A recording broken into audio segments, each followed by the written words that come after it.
Salut à tous. Aujourd'hui, j'aimerais parler de la restauration du mariage, la restauration du couple. Comment restaurer son mariage? Comment restaurer son couple? Oui, lorsqu'on parle de la restauration, cela implique déjà qu'il y a un problème dans le foyer et que parfois on ne parvient pas à s'entendre. Nous sommes à couteau tiré avec notre conjoint et cela dure parfois des jours, des semaines et même des mois. Comment faire pour restaurer ce genre de mariage?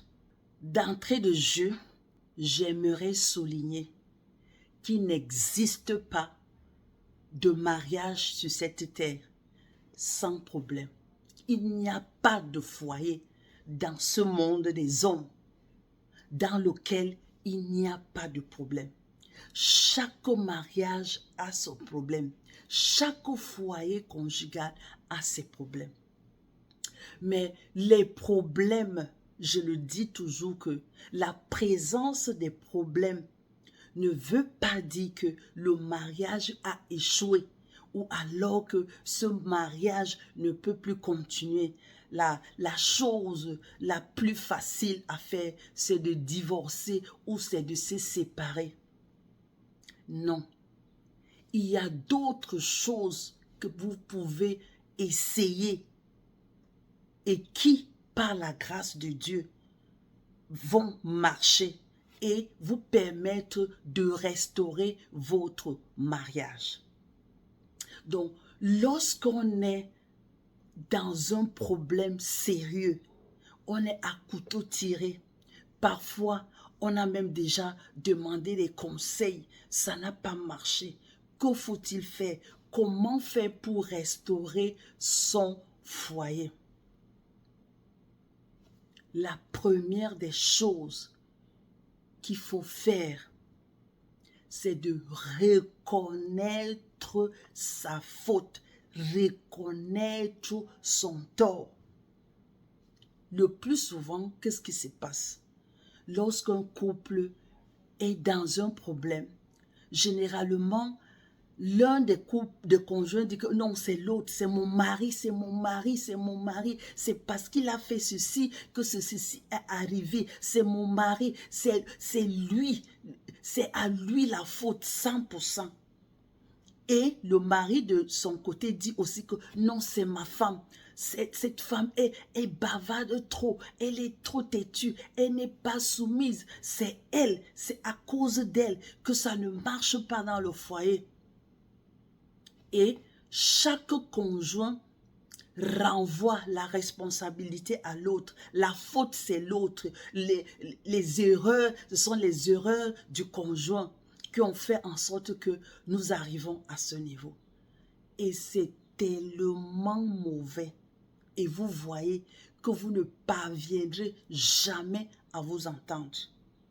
Mais si vous prenez cette approche, chacun consciencieusement reconnaît sa faute.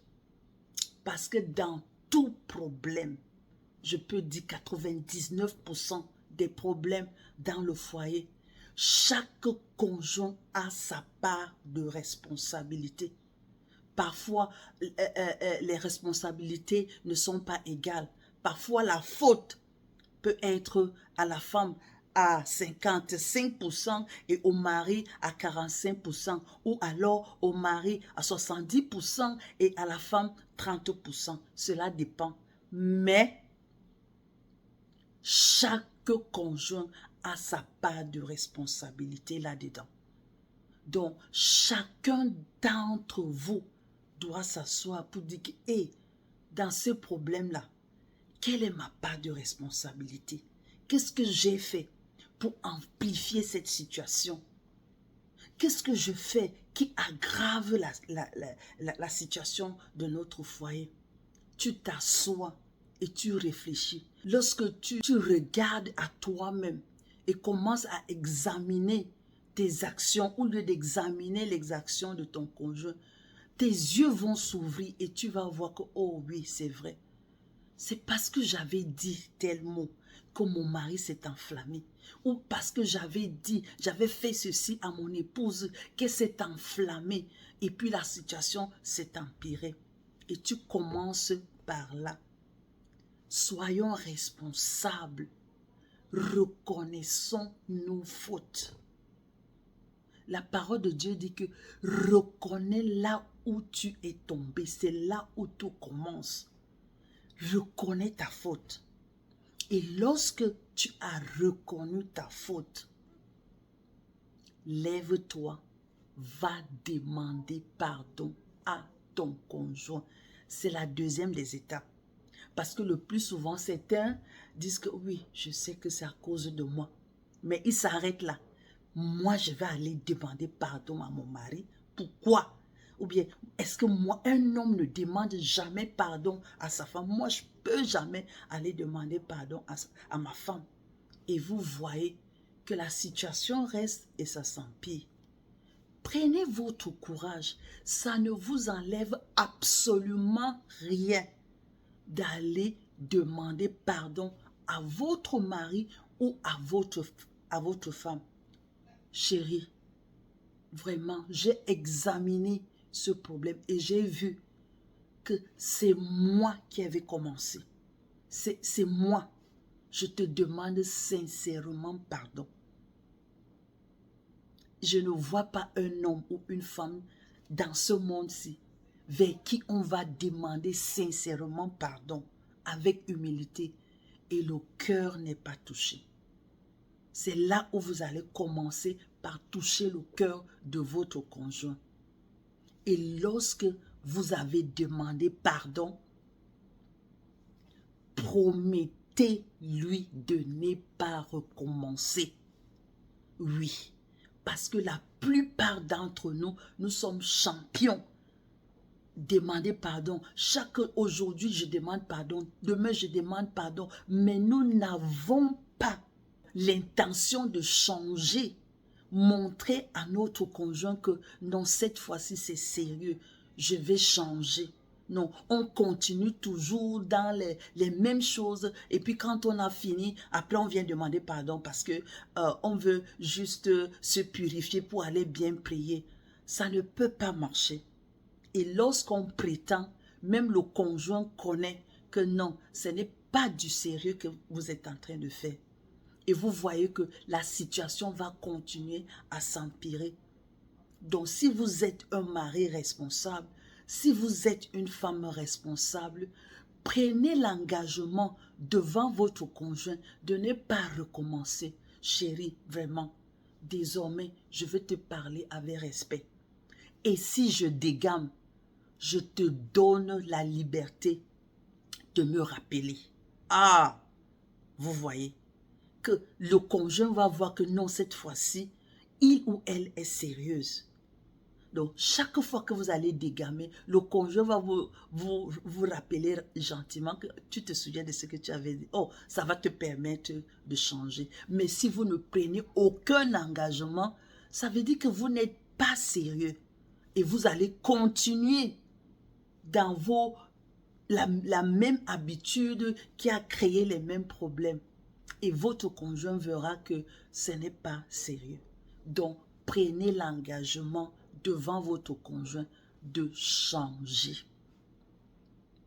Autre chose, pardonner et effacer, c'est très important.